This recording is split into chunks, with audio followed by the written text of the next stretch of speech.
In Creo Parametric, you can use the pattern recognition tool in the flexible modeling extension to realize the benefits of patterns in a model where you don't have a pattern. Let's take a look at a couple of examples.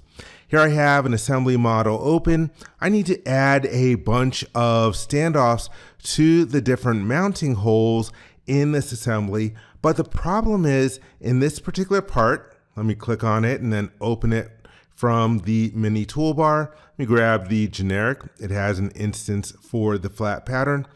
In this particular part model, I just have a bunch of separate hole features for the mounting holes. I don't have a pattern of the holes. In order to get them to be treated as if they are a pattern, I can go to the Flexible Modeling tab. Here is the Pattern Recognition tool. I will click on it. And now I'm being prompted to select a leader surface. Let me zoom in to one of the holes. It doesn't matter which one that I pick. I'll pick this hole and let me zoom back out. You can see that there are 5 different holes that show up with the preview. There are 5 different computed instances. And this is based on the type identical. It found 5 other holes that were identical to the leader surface that I had selected. Be aware that there is another option for similar, which has a bit more flexibility in terms of which holes are being selected. And for geometry type, it recognized this as a spatial pattern. It might also recognize a direction pattern or an axis pattern. And once again, here we see our different computed instances. This is good. Let me hit the check mark. And now if I scroll down in my tree, here is a pattern recognition feature. Let me hop back over to my assembly model.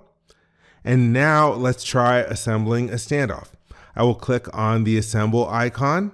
Let me find my standoff part. And right now it's showing off the main window. Let me display it in its own separate window. And it is trying to use a component interface that is defined in there. Let me select a cylindrical surface. And it doesn't have to be the cylindrical surface from the lead feature of the pattern recognition. And then for a flat planar surface, I'm going to use query select to get to the bottom side. I will tap the right mouse button and then left click to select that. And there you can see a preview of the standoff. Let me hit the middle mouse button in order to complete the placement. And I can right click on the component in the model tree. Here is the pattern command. And you can see that we are getting a reference pattern, and it is previewing all the different members of the pattern recognition feature. Let's hit the check mark. And in that way, we got those disparate holes to be treated like a pattern, so I could use the reference pattern for components in the assembly. Let's take a look at another use case. Let me go to a part model. And this is a good use of the flexible modeling extension for imported geometry. If you take a look at this particular part, it's got an import feature. It's got all this geometry. And I want to take this over to the CNC module in Creo Parametric and drill some holes. But one thing I know is that the hole making tool in the CNC module prefers axes. It likes to select axes. If I turn on my axis display, there are no axes in this model because I just imported some geometry. In order to get axes in there, once again, I can go to the Flexible Modeling tab. Now I will click on the Pattern Recognition tool, and I will select one of the cylindrical surfaces from one of the holes.